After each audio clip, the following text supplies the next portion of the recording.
Lord, no obituary.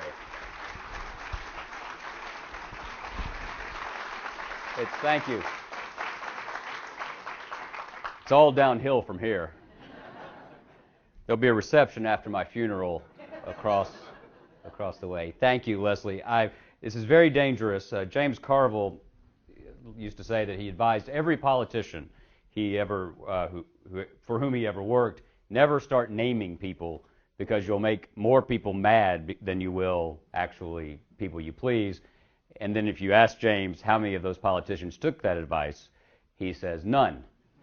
But I'm enormously grateful to Monticello for all, and the folks here for an amazing amount of help. It's a place that I think better than any place else in the country understands the scholarly, archaeological, historical duty of a place like this. And to do it all so near what we think of as the Sewanee of Albemarle County is very impressive. For those of you who don't know Sewanee very well, it's kind of a combination of Brideshead Revisited and Deliverance. So the development office hates it when I do that, so I do it a lot. Being at Monticello is as close as any one of us is going to get to having a conversation with Thomas Jefferson. And the access, the wonderful help that Leslie and her formidable team gave, I'm enormously grateful. I'm going to break the rule here. Susan Stein, Cinder Stanton, and so many others were just terrific. And my debt to Annette Gordon-Reed, which, this may be the largest gathering of talent in one place since Annette Gordon-Reed dined alone, is just remarkable and deep. And Annette is actually very annoying when you think about it. I mean, she's the most decorated historian of our time. She's won the Pulitzer, she's won the National Book Award, she's won the MacArthur Genius Grant, she teaches at Harvard, and she's really nice. It's really annoying. All those things. But her work is something that I think we will be talking about as long as the English language is spoken in any corner of the globe, as Churchill said in a different context. And so thank you to her and to everyone here. I do want to talk about our boy. I will say this, having written Andrew Jackson, when he got mad at someone, he shot them. When Jefferson got mad, he wrote a long letter. I should have saved Jackson for my retirement because it was easier to dramatize completely.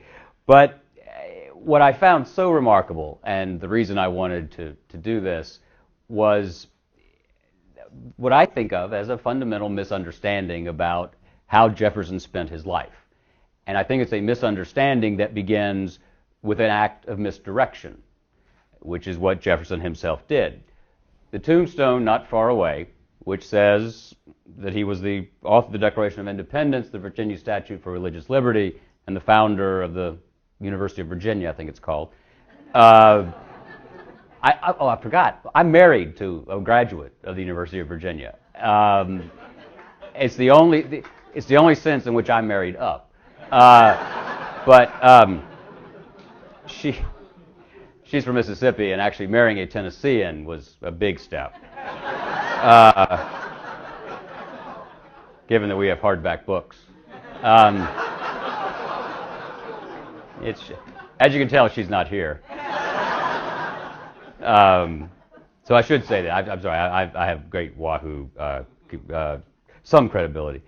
But the fact that Jefferson wanted those three achievements listed for posterity was classic Jefferson, because he's therefore hiding in plain sight. He doesn't mention that he was in the House of Burgesses, that he was a congressman in the Continental Congress and the Confederation Congress, the governor of Virginia, the Secretary of State, the Minister to France, the Vice President of the United States, the President of the United States. From 1769 to 1809, he spent 40 years either thinking about public office or holding it, with very, very small moments. No one loves Jeffersonian prose more than I do. Lord knows I've lived with it now for several years. But for all the lines, for all the thing about all the notes about my heart is at Monticello. If only I could be at Monticello with my books. If only I could be at Monticello. Well, you know, the roads were open. He could have come. And with due respect, when he got here, he was always kind of thinking, I wonder what's going on, in Philadelphia. In that way, he was a little bit like Bill Clinton, who, by the way, is still campaigning. Nobody has the heart to tell him that we voted. I'm worried about him out there. The crowds are getting smaller. Sorry. Never gets old, Bill.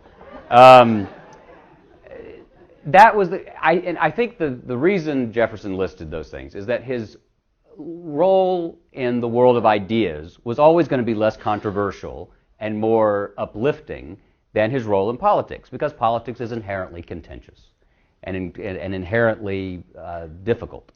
And so it was, as ever, a really smart thing to do. And I think we've all chased after that rabbit quite effectively. My view is that one of my many, many character flaws is that I like politicians. I like people who suck it up, deal with people like me. I'm a recovering journalist, but still a journalist. My name is Jon, and I'm trying to...